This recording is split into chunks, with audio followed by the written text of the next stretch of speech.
오늘 십계명 두 번째 시간, 너를 위하여 만들지 말고. 우리가 지난주에는 우리가 1계명에 대해서 나눴습니다. 십계명의 서론에 대해서도 나누고, 십계명은 구원법이 아니라 성민법이다. 십계명은 우리의 인생의 나침반과 같이 하나님의 백성들이 가야 할 신앙의 모습을 가르쳐준다. 또 십계명은 율법이 아니라, 또 우리를 옥죄는 그런 무거운 짐이 아니라, 멍해가 아니라 하나님의 은혜다. 그러면서 나 외에 다른 신을 두지 말라. 그 앞에 생략된 말씀, 내 앞에, 내 얼굴 앞에, 알파임, 그래, 내 얼굴 앞에 아무것도 당신과 나 사이에 저 바다가 없었더라면이 아니라, 나와 너 사이에 그 어떤 것도 내 얼굴 앞에, 내 면전 앞에 너와 나 사이에 아무것도 있어서는 안 된다. 그러면서 하나님과 나 사이에 가로막혀 있는 모든 권세이든 세상의 욕망이든 물질이든 그 어떤 것이라 할지라도, 자녀이든 하나님 앞에 가리우는 모든 것이 있다면 우리는 그 모든 것들을 제거해 버려야 된다라고 하나님의 말씀을 나누었습니다. 하나님께서 또 은혜의 하나님이라는 것은 벌은 3, 4대까지, 또 복은 1000대까지 이르게 하실 그 하나님이라는 것을 우리가 말씀을 나눴어요. 더군다나 하나님께서는 이 1계명부터 4계명까지 하나님에 대한 계명을 주시면서 하나님을 너희가 어떻게 섬겨야 할지, 하나님을 어떻게 예배해야 할지, 하나님 1계명부터 4계명까지 이 말씀을 하면서, 하나님에 대한 말씀을 하면서 하나님의 백성으로 하여금 어떻게 하나님을 섬겨야 할지를 말씀해 주고 있습니다. 그러면서 내가 너희들에게 이렇게 말할 수 있는 것은, 내가 너희를, 2절 말씀에 보면 내가 너희를 애굽에서 건져낸 여호와다. 나는 너를 애굽 땅 종되었던 집에서 인도해낸 내 하나님 여호와니라. 그러면서 우리에게 하나님을 온전히 사랑할 것을, 섬길 것을 명령을 하십니다. 그러면서 5절 말씀에 나는 질투의 하나님이다. 우리 얼마나 사랑하셨으면 질투한다까지 하시는 이 표현을 통해서 하나님의 사랑을 우리에게 나타내 주셨어요. 그래서 우리가 엘리야가 이야기했던 것처럼 너희는 하나님과 바알 사이에서 하나님을 누구를 하나를 택하라. 그죠? 머뭇머뭇거리는 이스라엘 백성이 아니라 정말 하나님과 바알 앞에서 머뭇거리지 않는 그런 신앙의 삶을 살아가야 되겠다 하면서 지난주에 우리가 말씀을 나누었죠. 이 십계명을 들어야 할 이스라엘 백성들은 사실 애굽 문명에 너무너무 길들여져 있고 물들어져 있던 사람들이었어요. 430년 동안 그 애굽 생활을 통해서 이스라엘 백성들이 얼마나 애굽 문화에 찌들어 있었겠어요. 그래서 하나님이 누구신지도 잘 모르고 어떻게 하나님을 예배할지도 그들은 잘 몰랐던 것입니다.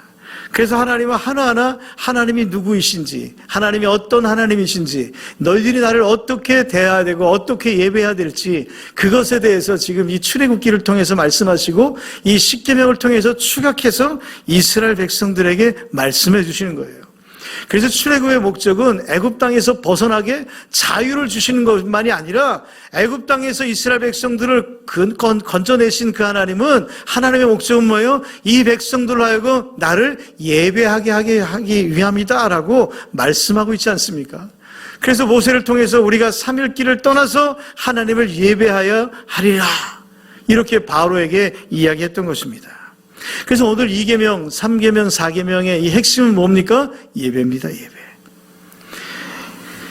첫 번째로 2계명 3절 말씀, 4절 말씀에 너를 위하여 새긴 우상을 만들지 말고, 2계명을 통해서 하나님께서 말씀하시는 건 무엇입니까? 하나님 중심으로 섬기라는 거예요. 너를 위하여 만들지 말라. 할렐루야. 여러분, 신앙은요, 하나님을 섬기는 것은 하나님 중심에 돼야 돼요. 그런데 우리는 나도 모르는 사이에 나 중심의 신앙의 생활을 하고 있는 때가 너무너무 많습니다. 하나님을 사랑하고 그분만을 섬기는 것이 우리 인생의 본분이며 참 복인 것인데, 신앙의 중심은 하나님과의 관계입니다. 믿음의 대상인 하나님에 대한 사랑과 섬김이 중요한 것이죠. 우리의 신앙은 애초부터 하나님을 중심으로 섬기는 것이었어요. 그래서 이 백성은 나를 위하여 지었나니 나의 찬송을 부르게 하려 함이니라. 그런데 인간의 타락으로 말미암아 하나님을 섬기면서 살아가야 할 우리 인간들이 삶의 목적이 바뀌었습니다. 하나님을 섬기는 인간의 목적, 하나님께 영광을 돌려야 할 인간의 삶의 목적이 인간의 타락으로 말미암아 자기의 유익을 위한 것으로, 자기의 삶의 만족을 위한 것으로 전락해버리고 말았던 것입니다. 복을 받기 위해서, 문제가 해결되기 위해서, 자기 마음의 평안을 얻기 위해서 하나님을 믿는 것으로 바뀌어져 버렸다는 거예요. 저도 그랬어요. 저희 어머니가 너 교회 다니냐? 저희 어머니는 열심히 절에 가서 절하고 계셨는데 저는 혼자 몰래 교회를 다녔어요. 너 교회를 왜 가니? 그때는 저도 잘 몰라가지고 엄마 교회를 가면 마음이 평안해져요. 엄마도 교회 가면 마음이 평안해질 거예요. 그때 저희 어머니는 뭐 했느냐? 천수신경, 반야 바라신경 막 이런 거 막 틀어놓고 별표, 금성 별표 전축해서 카세트 테이프 켜놓고 마하반야 바라신경 뭐 이런 거 막 하셨어요. 저 잘 몰라가지고 그냥 하나님 믿으면 마음에 평안을 주시는 것만 알았어요. 그런데 여러분 그것은 부수적인 것이죠. 부수적인 것. 예배를 드리면서 하나님께 우리가 어떻게 하면 하나님께 영광을 돌리고 감사를 드리고 찬양을 제대로 드릴 수 있을 것인가? 어떻게 하면 하나님을 제대로 섬길 수 있을 것인가? 여기에 관심을 가져야 되는데 예배 드릴 때 우리의 마음에는요, 나도 모르게 내가 은혜를 받아야 돼. 은혜를 받느냐 못 받느냐? 지금 내가 중심이 되어서 예배를 드리고 있다는 거예요. 예배는요, 설교를 드려오는 것도 아닙니다. 내가 뭔가 마음에 찌릿찌릿하고 은혜 받으면 야, 오늘 예배 좋았어. 예배는 좋은 게 아니에요. 나쁜 게 아니에요. 예배는요, 일방적인 것입니다. 일방적으로 내가 하나님을 향해서 드리는 것이 예배인 것입니다. 목사가 말씀을 잘 전해서 은혜 받는 게 아니에요. 여러분, 하나님께서 목사를 통해서 하나님의 말씀을 주시는 시간이 예배인 줄 믿습니다. 그래서 은혜를 받느냐 못 받느냐 중요한 게 아니라 내가 어떻게 하나님 앞에 진정한 마음을 가지고 하나님을 섬기느냐 섬기지 못하느냐가 중요한 사실이라는 거예요. 할렐루야. 예배를 드리고 난 후에도 얼마나 신령과 진정으로 하나님을 예배하며 경배했는가, 이것보다는 내 마음이 얼마나 흡족하고 내가 눈물 콧물 흘렸느냐, 이게 중요한 것이 아니라는 거예요. 봉사를 하면서도 감사하며 감격하며 하나님 앞에 어떻게 하면 헌신할까, 이것보다는 어떻게 하면 내가 사람한테 인정받고 어떻게 하면 하나님이 나를 인정해 주실까, 야, 내가 이 정도? 그래, 나 참 능력 있네. 이런 것에 우리가 관심을 둬서는 안 되는 것이죠. 신앙생활 하면서도 주님이 내게 어떤 말씀을 주시는가, 이거에 관심이 아니라 내 생각, 내 감정, 내 형편, 내 입장을 세우고 신앙생활을 너무 많이 하는 거죠. 나 중심으로. 주일에도 내가 예배를 드릴 수 있는 환경이 되면 예배 드리고, 내가 주일에 환경을 안 되면 그냥 제끼는 거. 야, 1년 365일 52주까지 올해 이번 주 안 드리면 다음 주에 더 빡시게 드리면 되지. 세상 사람들이 야, 너 매주 교회 가냐? 야, 한번 빠져, 한번. 야, 세상에도 그냥 한번 쉬는 것도 있다. 너 오늘 한 번만 빠져. 그래? 한 번 빠지고, 두 번 빠지고, 자꾸만 빠지고, 괜찮네? 아직도 살아있네? 멀쩡하네? 여러분, 예배는 우리의 신앙의 삶은요, 하나님 중심으로 사는 거예요. 하나님 중심. 너를 위하여. 우리가 모든 삶 속에서 나 중심의 삶을 살아가고 있는 거, 바로 이 계명을 어기게 되는 것입니다. 오늘 이 계명은 이렇게 시작합니다. 너를 위하여. 바로 우리의 신앙은 나를 위한 것이 아니라는 것입니다. 오늘 나를 위하여 그 어떤 것도 새기거나 만들지 아니하는 하나님의 백성들이 되시기를 주의 이름으로 축원드립니다. 7절 말씀의 세 번째 계명으로 뭐라고 말씀합니까? 너는 내 하나님 여호와 이름을 망령되게 부르지 말라. 이 3계명은 하나님을 섬기는 방법 중에서 이름에 대한 계명입니다. 자기 부모님의 이름을 말할 때도 직접 이름을 말하는 것이 아니라 무슨 자, 김자, 진자, 일자. 이것은 저희 아버님의 성함이었습니다. 여러분, 우리가 이렇게 부모님의 이름을 이렇게 이야기하면서도 부모님에 대한 존경과 또 부모님에 대한 이 권위를 인정하면서 우리가 이름을 대하지 않습니까? 바로 부모님께서 베푸신 은혜와 존경과 감사의 보답으로 우리는 이렇게 함자를 이야기를 합니다. 이와 마찬가지로 십자가에서 피 흘려 죽으심으로 말미암아 우리를 구원하신 우리의 아버지가 되시고 우리의 구원자 되신 예수 그리스도의 이름을 함부로 사용한다는 것은 합당치 않은 것이죠. 망령되이 일컫는다. 여러분, 망령되다라는 건 뭐예요? 그래서 어떤 사람의 생각이나 행동이 그냥 앞뒤가 안 맞고 다른 이상한 것이 지배하는 식으로 상식을 벗어났을 때 우리는 망령되다라고 말합니다. 이 망령되다라는 뜻에는요, 거짓되게 하다, 허위로 하다, 이런 의미를 담고 있어요. 일컫는다, 들어올린다, 듣다. 이 말은요, 단순히 그냥 듣는 것이 아니라 소리를 내어서 들어올린다라는 뜻을 담고 있어요. 그러니까 너는 내 하나님 여호와 이름을 거짓되게 허위적으로 칭하지 말라, 드러내서 말하지 말라, 이렇게 계명을 말씀하시는 거죠. 하나님의 이름이 어떻게 거짓되게 사용되겠습니까? 나는 한 번도 그런 적도 없는데.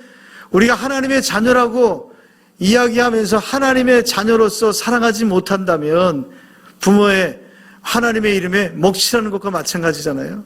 우리가 하나님의 백성으로 하나님의 자녀로 산다면서 그에 걸맞지 않는 삶을 산다면 우리가 하나님의 이름을 망령되게 일컬으면서 살아가게 되는 것입니다.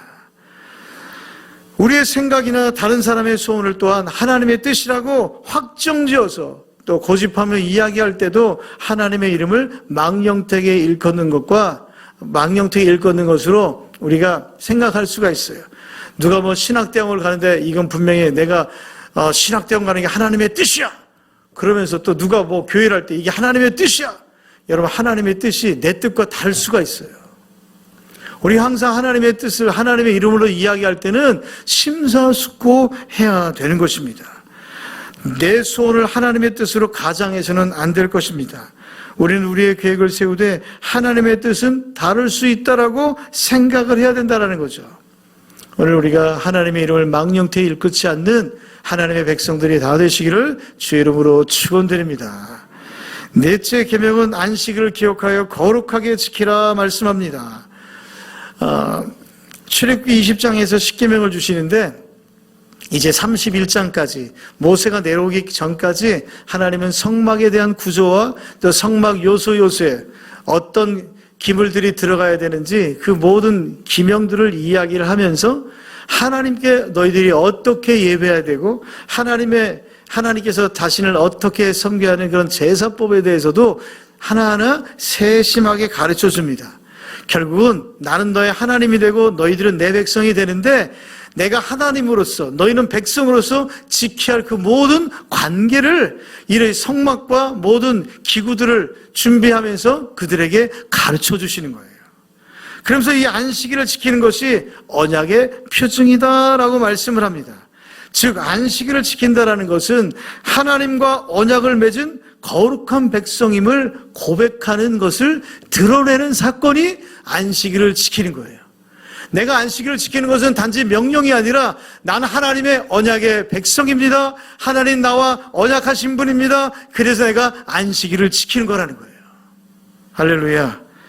여러분, 그러므로 안식일을 거룩하게 지키는 것, 하나님과 나 사이의 언약의 표징이고 또 하나님과 나 사이의 관계를 고백하는 것. 그렇다면 우리가 안식일을 지킴으로써 무엇을 고백하는 거예요? 20장 11절 말씀에 이는 엿새 동안에 나 여호와가 하늘과 땅과 바다와 그 가운데 모든 것을 만들고 일곱째 날에 쉬었음이라. 하나님께서 첫 번째 무엇을 말씀합니까? 안식일에 온 우주 만물을 다 창조하시고 쉬었다라고 말씀을 합니다. 다시 말하면 이 안식일을 지킴으로써 우리는 무엇을 고백하는 거예요? 하나님, 안식일의 지킴이 바로 하나님이 나의 주인이십니다. 이것을 고백하는 거예요. 안식을 지키면서 우리의 모든 소유권에 대한 분명한 인식과 고백을 하나님께 하는 거예요. 하나님께서 이 모든 것들을 창조하셨습니다. 그래서 나는 하나님의 소유된 백성입니다. 하나님이 모든 만물은 다 하나님의 것입니다. 나의 생명도 이 땅의 모든 피조물들 하나님의 것입니다. 이것을 드러내는 것이 안식일을 지키는 것이라는 거예요. 오늘날 우리가 예수님의 부활을 기념하면서 주일을 지키고 있는데, 내가 주일을 지키는 것은 단지 내가 그냥 주일날 예배가 있어서 지키는 것이 아니라 하나님이 모든 만물의 창조주가 되시고 하나님이 나의 주인 되십니다. 여러분, 이 고백이 바로 주일을 지키는 거라는 거예요. 내가 하고 싶은 일, 해야 될 중요한 일들이 많이 있지만 하나님이 이제 내 인생의 주인이 하나님이시기에 내가 내 인생을 마음대로 살지 않겠습니다. 하나님의 뜻대로 순종하며 살겠습니다. 내 인생의 주인은 내 인생의 주인이 하나님이시기에 세상의 요구가 아니라 하나님께서 말씀하시는 하나님의 그 요구에 내가 순종하면서 살겠습니다. 이것을 고백하는 시간이 안식일을 지키는 시간이라고요. 여러분, 안식일을 구별하여 지키지 않는 것은 이런 인생의 고백이 없는 사람이라고 우리가 이야기할 수 있는 것입니다. 내가 하나님이 창조주라는 것을 고백하면서 안식일을 우리가 거룩하게 구별되어 지키지 않는다라면 다 거짓된 가증스러운 고백이 될 수밖에 없는 것이라는 겁니다. 왜 이토록 하나님은 안식일을 잘 지키라고 이렇게 계명에서 강조하셨겠습니까? 또 그 안식일을 지킨 자에 왜 복을 주시겠다고 말씀합니까? 바로 하나님을 창조주로 인정하느냐, 내 인생에 하나님을 내 주인으로 너희가 고백하느냐 안 하느냐에 따라서 여러분, 하나님과의 관계가 결정되어지기 때문이라는 거예요. 또한 안식일을 지키라고 하신 이유 뭐예요? 내가 일곱째 날에 쉬었음이라. 안식일을 지키는 것은요, 하나님을 믿는다라는 고백이에요. 안식일을 지킴에 있어서 강조하는 것, 일을 하지 말라는 것입니다. 왜 안식일을 제대로 지키라고 하시면서 일하지 말라고 하셨어요? 그 이유는 일과 쉼을 통해서 신앙을 고백하라는 거예요. 내가 일하지 않아도 하나님 앞에 나옴으로 말미암아 나는 하나님의 공급하심으로, 하나님의 보호하심으로 살아가는 존재입니다. 나는 그 하나님을 믿습니다. 이게 바로 안식일을 지키는 우리의 모습이라는 것입니다. 사람이 사는 것은요, 하나님의 은혜로 사는 것이에요. 하나님, 나는 아무것도 하지 않아도 하나님의 은혜로 살아가는 존재입니다. 우리가 사는 것은 하나님이 주신 것을 누리고 사는 것 아니겠습니까? 내가 만들어서 내 것을 삼는 것은 이 땅 가운데 단 하나도 존재하지 않습니다. 우리는 그저 주신 것을 받아 누리고 사는 존재예요. 우리 아버지가 풍성하신 분이에요. 우리 아버지가 부유하신 분이에요. 우리는 하나님의 그 부유하심을 누리고 사는 하나님의 자녀된 백성인 줄 믿습니다. 디모데전서 6장 7절에서 8절 말씀 보니까 우리가 세상에 아무것도 가지고 온 것이 없음에 또한 아무것도 가지고 가지 못하리니 우리가 먹을 것과 입을 것이 있은즉 족한 줄로 알 것이니라. 우리는 이 땅 가운데 올 때 아무것도 가지고 온 것이 없습니다. 이 사실을 인식하면서 살아갈 때 모든 건강과 생명과 재물과 명예는 하나님으로부터 온 것임을 우리는 고백하는 것입니다.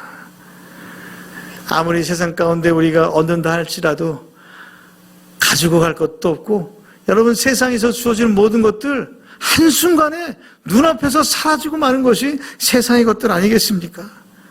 안식일을 지키는 것은, 안식일에 우리가 쉬는 것은, 나의 모든 것은 하나님의 은혜이고 하나님의 공급하심으로 내가 살아가고 있습니다. 이것을 고백하는 시간이라는 거예요. 시편 127편 1절에서 2절 말씀에 여호와께서 집을 세우지 아니하시면 세우는 자의 수고가 헛되며 여호와께서 성을 지키지 아니하시면 파수꾼의 경성함이 허사로다. 너희가 일찍이 일어나고 늦게 누우며 수고의 떡을 먹음이 헛되도다. 할렐루야. 여러분, 아무리 우리가 한다 할지라도, 아무리 우리가 견고하게 성을 지킨다 할지라도 하나님께서 지키지 아니하시면 아무것도 아니라는 거예요. 이것을 고백하는 시간이, 내가 일을 하지 아니하고 안식일을 구별되이 지키는 것이 바로 이 신앙의 고백인 것입니다. 출애굽기 16장에서 보면 만나를 6일 동안 매일 거둬들이게 합니다. 그런데 안식일에는 아무것도 거둬들이지 않게 하십니다. 6일째 되는 날에 그 모든 것들을 다 2배로 거둬들이게 하시죠. 여러분, 만나 사건을 통해서 하나님께서 보여주시는 것은, 안식일에 아무것도 하지 말라는 것은, 사람이 살아가면서 누리고 사는 모든 것은 하나님의 말씀에 순종하면 하나님께서 복을 주시는 거고 그 복을 누리면서 사는 것이 너희들의 본분이라는 거예요. 이 사실을 제대로 보여주는 것이 바로 안식일의 하나님의 사랑인 줄 믿습니다. 그러므로 안식일은 언약의 표징입니다. 하나님과 나와의 관계가 어떠함을 고백하는 신앙의 표현이라는 거예요. 나는 하나님의 거룩한 백성을 고백하며 확인하는 것이 안식일을 지키는 사건인 줄 믿습니다. 일하지 않고 안식일을 구별하여 지키는 것은 나는 내가 일해서 먹고 사는 존재가 아니라 하나님의 말씀에 순종함으로 하나님이 주시는 복과 은혜로 사는 존재라는 것을 선포하는, 세상 가운데 선포하는, 나는 하나님의 백성이라는, 나는 하나님의 자녀라는 것을 선포하는 사건이라는 거예요. 그래서 우리는 주일에 성경책을 들고 교회로 가야 되는 거예요. 예배당으로 가야 되는 거예요. 하나님 앞에 무릎을 꿇어야 되는 거예요. 1년 360일 52주를 할지라도 여러분, 우리는 한 날도 한 주도 우리는 소리할 수 없는 하나님의 언약의 백성임을 우리는 깨달아야 될 줄 믿습니다. 20장 23절 말씀에 보면 너희는 나를 비겨서 나를 무엇과 같이 여겨서 은으로나 금으로나 너희를 위하여 신상을 만들지 말고. 여러분, 사실 하나님과 같이 여기서 신상을 만들지 말라고 다시 한번 하나님은 이 계명의 말씀, 1, 2계명의 말씀을 다시 한번 이야기를 하십니다. 이스라엘이 가장 범죄하기 쉬운 것을 다시 한번 강조하는데 32장에 가서 얼마 가지 않아서 사실은 이스라엘 백성들은 모세가 내려오지 않자 우리가 모든 것 금을 다 모아가지고 금송아지를 만들자, 이게 우리의 하나님이다. 얼마 가지도 못했어요. 가나안 땅에 들어가지도 못하고 이 계명을 어기고 말았죠. 여러분, 하나님은 영이십니다. 하나님은 영이시고 창조주시기에 세상의 어떤 피조물로도 표현될 수 없는 분입니다. 그렇지 않으면 하나님이 이게 나다 하고 어떻게 해요? 하나님께서 이야기하셨겠지. 그런데 하나님은 영이시고 창조주시기에 세상의 어떤 피조물로도 표현될 수 없고 제한할 수 없는 분이시기 때문에 만들지 말라 말씀하시는 거예요. 우리는 하나님의 형상 따라 지음받았어요. 그렇다면 여러분들 가운데 하나님의 모습이 담겨져 있어요, 없어요? 예, 있습니다. 그런데 그렇다면 우리가 사람들이 만든 세상의 모든 것들 가운데 해와 달과 별들과 나무들 앞에서, 돌 앞에서, 사람들이 만든 그 잡신들 앞에서, 우상 앞에서 절을 하면 누가 절을 하는 거예요? 하나님의 형상이, 하나님이 그 세상의 피조물 가운데 절을 하게 되는 거 아니겠어요? 그러니까 하나님께서 어떻게 해요? 그 모든 것들을 만들지 말라 말씀하시는 거예요. 이 하나님의 말씀을 모르니까 뭐예요? 하늘과 해와 달과 별들에게 엎드려 절하는 거예요. 예술적 차원에서야 조각을 만들고 그림을 그리고 그 모든 것들이 가능하지만 경배의 대상으로 만드는 것은 안 된다라는 거예요. 여러분, 하나님은요, 이미 우리에게 하나님을 볼 수 있는 눈을 주셨고 하나님의 말씀을 들을 수 있는 귀도 주셨고 하나님을 바라볼 수 있는 마음도 이미 우리에게 주신 줄 믿습니다. 세상의 어떤 것으로도 하나님을 대신할 수 없는 것입니다. 또한 24절 말씀에 너희들이 그렇게 예배를 하는데 어떻게 해요? 토단을 쌓고 번제와 화목제를 드리라 말씀합니다. 하나님을 예배하는 곳에서 하나님은 또 복을 주신다라고 약속을 하십니다. 너희들이 내 이름을 기념하는 모든 곳에서 내가 복을 내리겠다. 토단을 쌓고 하나님은 제단을 흙으로 쌓은 토단 형식으로 만들라고 하셔요. 그 어떤 너희들이 이 단을 쌓을 때 그 인위적인 마음이 아니라 있는 곳 이동하면서 이스라엘 백성들이 이동하니까 흙이 많았을 거 아니에요? 그러니까 있는 곳으로 너희들이 그렇게 하나님 앞에 단을 쌓으라는 거예요. 이방신들을 섬기는 것과 같이 금속물이나 어떤 것으로 장식으로 하지 말고 너희들의 순수함을 가지고 제단의 외형에 너희들의 마음을 뺏겨서는 안 되고 오직 하나님만을 섬기는 것에 집중하라는 거예요. 집중하라는 거예요. 번제와 화목제를 드리라. 어떤 예배가 신령과 진리로 드리는 예배이겠습니까? 번제와 화목제를 드리라는 것에 답이 있는 것입니다. 번제는 무엇입니까? 짐승의 가죽과 내장을 다 빼어버리고 기름도 걸러내버리고 온전한 삶만 하나님 앞에 완전히 불로 태워버리는 드리는 향기로 드리는 제사가 번제 아닙니까? 진정한 헌신, 온전한 헌신. 여러분, 이것이 바로 예배라는 것을 하나님께서 말씀을 해 주시는 거예요. 기도할 때도 찬송할 때도 헌신을 다해 찬송하고 하나님 앞에 예물을 드릴 때도 기쁨과 감사의 감격으로 드리라는 것입니다. 몸과 마음과 목숨을 다해 예배하는 거예요. 오늘 이 순간이 나의 마지막 예배인 것이라고 여기면서 우리는 최선을 다해서 하나님 앞에 예배해야 될 줄 믿습니다. 화목제는 무엇입니까? 제사를 다 드리고 나서 참여한 모든 사람들이 성전에 올려진 하나님 앞에 올려진 모든 제물들을 함께 나누는 바로 식탁의 교제, 바로 하나님 이 친교의 그 삶까지도 예배라는 거예요.